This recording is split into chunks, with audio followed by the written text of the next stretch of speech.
morning. How's everybody doing? Welcome back. Today we start the book of Leviticus.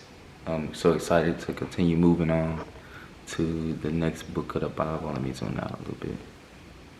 Yeah, I'm excited to keep moving on because, reading the Bible sometimes, when you try to start from the beginning to the end, it's like if you don't get into a flow and continue to read, Genesis will just take you out because it's just so much in there. So I'm excited that we are now on from Genesis to Exodus, and now we're into Leviticus. So let's get started. Voluntary sacrifices and offerings. So the Lord called out to Moses from inside the meeting tent and said, "Tell the Israelites, when you bring an offering to the Lord, the offering must be one of your tame animals. It can be a sheep, a goat, or one of your cattle. If you offer one of your cattle as a burnt offering, it must be a bull that has nothing wrong with it. You must take the animal to the entrance of the meeting tent, where the Lord will accept the offering. You must put your hand on the animal's head while it is being killed, so the Lord will accept it as your burnt offering to make you pure. You must kill the young bull in front of the Lord.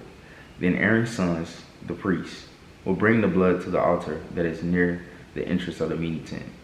He will splash the blood on the four sides of the altar. You must remove the skin from that animal and then cut the animal into pieces. Aaron's sons, the priests, will put the fire on the altar and arrange the wood on the fire. They will lay the pieces of the animal, including the head and fat, on top of the burning wood. You must wash the legs and inner parts of the animal with water. Then the priests will bring all of these parts to the altar to be offered as a burnt offering, a sweet-smelling gift to the Lord. If you offer a sheep or a goat as a burnt offering, it must be a male that has nothing wrong with it. You must kill the animal on the north side of the altar in front of the Lord. Then Aaron's sons, the priests, will splash the animal's blood on all four sides of the altar. You must cut the animal into pieces and remove the head and the fat. The priest will then lay them on the wood that is on the fire of the altar. You must wash the legs and inner parts of the animal with water. Then the priest will bring all these parts to the altar to be offered as a burnt offering, a sweet-smelling gift to the Lord. If you offer a bird as a burnt offering to the Lord, that bird must be a dove or a young pigeon. The priest will bring the offering to the altar. There, the priest will remove the bird's head, drain out the blood on the side of the altar, and burn the bird on the altar. He will remove the bird's tail and inner parts and throw them onto the pile of ashes east of the altar. Then the priest will tear the bird open by its wings, but he must not divide it completely into two parts. So he will bring the bird to the altar to be offered as a burnt offering, a sweet-smelling gift to the Lord. Leviticus 2, grain offerings. When you give a grain offering to the Lord, your offering must be made from fine flour. You must pour oil on this flour and put frankincense on it. Then you must bring it to Aaron's sons, the priests. One of them will take a handful of fine flour with oil and frankincense in it. He will bring this part, which represents the whole grain offering, to the altar. There it will be burned up as a sweet-smelling gift to the Lord. The rest of that grain offering will belong to Aaron and his sons. This gift to the Lord is very holy. Baked grain offerings. If you give a grain offering that was baked in the oven, it must be unleavened bread made from fine flour mixed with oil, or it must be wafers with oil poured over them. If you bring a grain offering cooked in a baking pan, it must be made from fine flour without yeast and mixed with oil. You must break it into two pieces and pour oil over it. It is a grain offering. If you bring a grain offering cooked in a frying pan, it must be made from fine flour mixed with oil. When you bring the grain offerings made from these things to the Lord, you must give them to the priest, and he will take them to the altar. Then the priest will take part of the grain offering and lift it up as a memorial offering. He will bring it to the altar to be burned up as a sweet-smelling gift to the Lord. The rest of that grain offering will belong to Aaron and his sons. This gift to the Lord is very holy. You must not give any grain offering to the Lord that has yeast in it. You must not burn yeast or honey as a gift to the Lord. You may bring yeast and honey to the Lord as an offering from the first harvest, but they must not be put on the altar to be burned as a sweet smell. Also, you must put salt on every grain offering you bring. You must not forget to add salt, because it represents God's agreement with you. Always put salt on these offerings. Grain offerings from the first harvest. If you bring the grain offering from the first harvest to the Lord, you must bring roasted heads of grain. They must be crushed heads of fresh grain. This will be your grain offering from the first harvest. You must put oil and frankincense on it. It is a grain offering. The priest must burn part of the crushed grain, the oil, and all the frankincense on it as a memorial offering. It is a gift to the Lord. Leviticus 3, fellowship offerings. If you offer one of your cattle as a fellowship offering, it can be a bull or a cow, but the animal you offer to the Lord must have nothing wrong with it. You must put your hand on the animal's head and kill the animal at the entrance of the meeting tent. Then Aaron's sons, the priests, will splash the blood on all four sides of the altar. The priest will take a part of the fellowship offering as a gift to the Lord.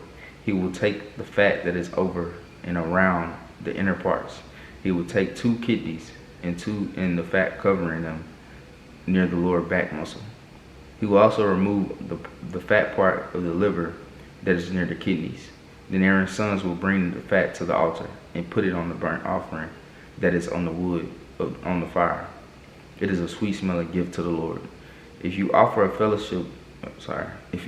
sheep or a goat as a fellowship offering to the Lord, whether it is a male or a female, it must have nothing wrong with it. If you bring a lamb as an offering to the Lord, you must put your hand on the animal's head and kill it in front of the meeting tent. Then Aaron's sons will splash the animal's blood on all four sides of the altar. The priest will take part of the fellowship offering to the altar as a gift to the Lord. The priest must cut off the tail close to the backbone. Then he will offer the tail with all its fat and the fat that is over and around the animal's inner parts. He will also offer the 2 kidneys and the fat covering them near the lower back muscles. He will also offer the fat part of the liver. He must remove it with the kidneys. Then the priest will take that part to the altar to be burned up as food, a gift to the Lord. If the offering is a goat, you must bring it before the Lord. You must put your hand on the goat's head and kill it in front of the meeting tent. Then Aaron's sons, the priests, must splash the goat's blood on all four sides of the altar.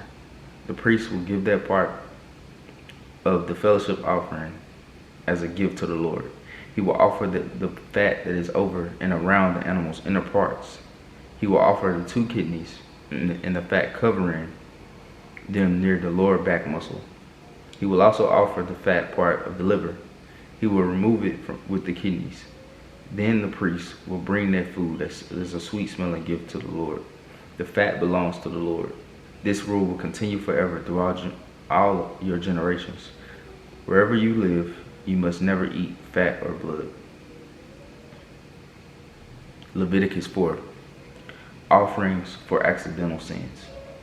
The Lord spoke to Moses and said, "Tell the Israelites this, a person might sin without meaning to, or do something that the Lord commanded should not be done. For example, if the anointed priest makes a mistake that leaves the people guilty for their sin, he must offer a young bull to the Lord as a sin offering.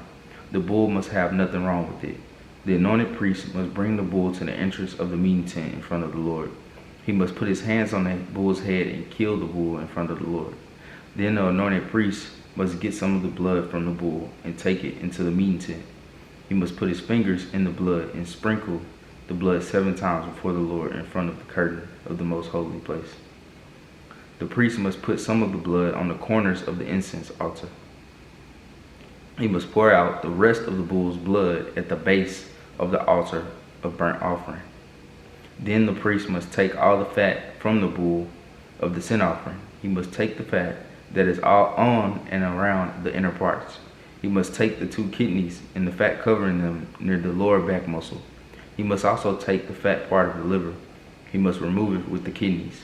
The priest must lift these things and burn them on the altar for burnt offerings, just as he does for the fellowship offering. But the priest must carry out the bull's skin, inner parts, and body waste, and all the meat, including the head and legs. He must carry those parts outside the camp to the special place where the ashes are poured out. He must put those parts on the wood and burn them there on the ash pile. The whole nation of Israel might sin without knowing it. They might break one of the commands of the Lord and become guilty of doing something he must not be done. He said must not be done. When they learn about that sin, the community of Israel must offer a young bull as a sin offering for the whole nation. They must bring the bull to the meeting tent. The elders of the people must put their hands on the bull's head in front of the Lord. Then they must kill the bull in front of the Lord. The anointed priest must get some of the bull's blood and take it into the meeting tent. He must put his fingers in the blood and sprinkle it 7 times in front of the curtain before the Lord. He must put some of the blood on the corners of the altar. He must then pour out all the blood at the base of the altar of burnt offering. Then he must take all the fat from the animal and bring it to the altar. He must offer these parts just as he offered the bull of the sin offering. In this way, the priest will make the people pure, and God will forgive them. The priest must carry this bull outside the camp and burn it, just as he burned the other bull. This is the sin offering for the whole community. A ruler might sin without meaning to and break one of the commands of the Lord. He must do something that his God said must not be done. He might do something. If he learns about his sin, he must bring a male goat that has sin. He must bring a male goat that has nothing wrong with it as his offering. The ruler must put his hand on the goat's head and kill the goat at the place where they killed the burnt offering before the Lord. The goat is a sin offering. The priest will take some of the blood of the sin offering on his finger and put it on the corners of the altar of burnt offering. He will pour out the rest of the blood at the base of the altar. The priest will burn all the goat's fat on the altar, just as he does for the fellowship offerings. In this way, the priest will make the ruler pure, and God will forgive him. Finally, one of you common people might sin without meaning to. You might break one of the commands of the Lord and become guilty of doing something he said must not be done. If you learn about that sin, you must bring a female goat that has nothing wrong with it as your sin offering. You must put your hand on the animal's head and kill it at the place for the burnt offering. Then the priest will take some of the goat's blood on his finger and put it on the corners of the altar of burnt offering. He will pour out the rest of his blood at the base of the altar. The priest will remove all of his fat, just as he does for the fellowship offerings. Then he will bring it to the altar as a sweet smelling gift, as a sweet smell to the Lord. The priest will do this to make you pure, and God will forgive you. If you bring a lamb as your sin offering, then you must bring a female lamb that has nothing wrong with it. You must put your hand on the animal's head and kill it as a sin offering in the place where the people killed the burnt offering. The priest will take some of the blood from the sin offering on his finger and put it on the 4 corners of the altar of burnt offering. He will pour out the rest of the lamb's blood at the base of the altar. He will then remove all the lamb's fat, just as he does for the fellowship offering. Then he will bring it to the altar as a gift to the Lord. The priest will do this to make you pure, and God will forgive you. Alright, so that's Leviticus 1-4. And basically how we start off in this chapter, it talks about all of the different sacrifices and sin offerings at that time that they had to do in order to be forgiven for sin. The different grain offerings and baked grain offerings, like all of these different things that they had to do in order to either be forgiven, or just an offering, like a fellowship offering that they had to give for accidental sins, things like that. And so remember, back at this time, Jesus hadn't came yet, so they had to like do all of these sacrifices and things in order to be made right with God, which is really interesting when you think about it from our sense, because all we have to do is ask God for forgiveness, and I mean, he forgives us. But with them, they had to go through a lot in order to be forgiven. So yeah, so that's Leviticus chapter 1 through 4. And can't wait till we go move on to the next one. Y'all have a blessed day. Be safe. Peace.